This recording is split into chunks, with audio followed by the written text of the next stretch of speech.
Do you believe the Russians are being disrespectful when they say that your criticisms of Putin are simply an emotional response? And do you still believe that Putin actually wants to end the war? I can't tell you that, but I'll let you know in about 2 weeks. Within 2 weeks, we're going to find out very soon. We're going to find out whether or not he's tapping us along or not. And if he is, we'll respond a little bit differently. But it'll take about a week and a half, 2 weeks. We have Mr. Witkoff is here, who's doing a phenomenal job, is dealing with them very strongly right now. They seem to want to do something, but until the document is signed, I can't tell you. Nobody can.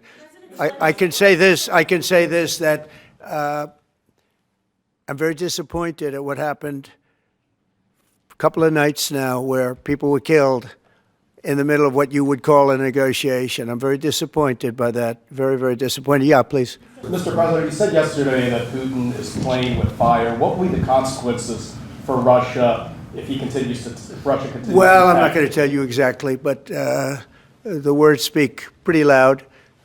We're not happy about that situation. I think we're doing very well with Iran. I think we're doing very well with Gaza.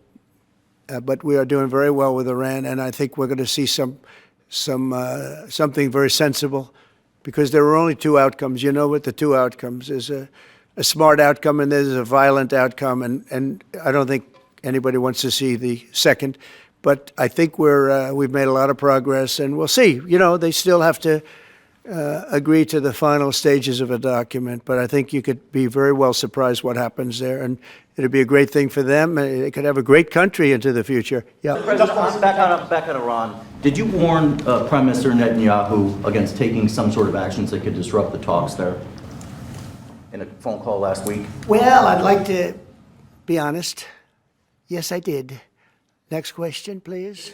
Just last on sanctions. I did, yeah. If Senate Republicans want to push It's not a warning. I said I don't think it's appropriate.